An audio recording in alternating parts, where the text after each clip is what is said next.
नमस्कार, मी अभिलाषा एके मराठी कॉर्नरमध्ये तुमचं मनापासून स्वागत आहे.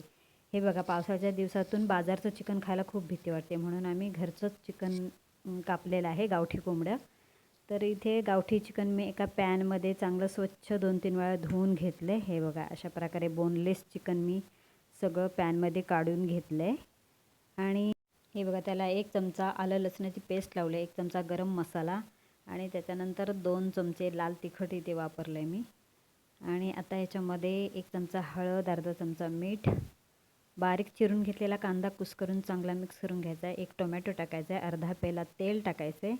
आणि इथे चिकन मसाल्याचं पूर्ण पॅकेट मी याच्यामध्ये ओतलेलं आहे. बारीक किसून घेतलेलं 1 वाटी खोबरं टाकले, बारीक चिरलेली कोथिंबीर टाकली. आता हे चांगलं चमच्यानं एकजीव करायचं, मिक्स करायचं छान. मला कोथिंबीर कमी वाटली म्हणून पुन्हा बारीक कोथिंबीर चिरून आणि 2-3 मिरच्या चिरून मी वरती टाकल्यात. 1 ग्लास पाणी टाकले. आता हे पुन्हा चांगलं चमच्यानं मिक्स करून घेते. आणि आता मी याला झाकण लावून हे गॅसवरती मंद आचेवर 10 ते 15 मिनटासाठी शिजायला ठेवते.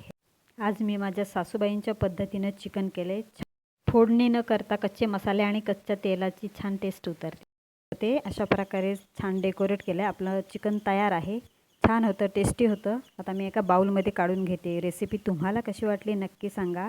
आवडल्यास लाईक करा, शेअर करा आणि चॅनलला सबस्क्राईब करा. पाहिल्याबद्दल धन्यवाद.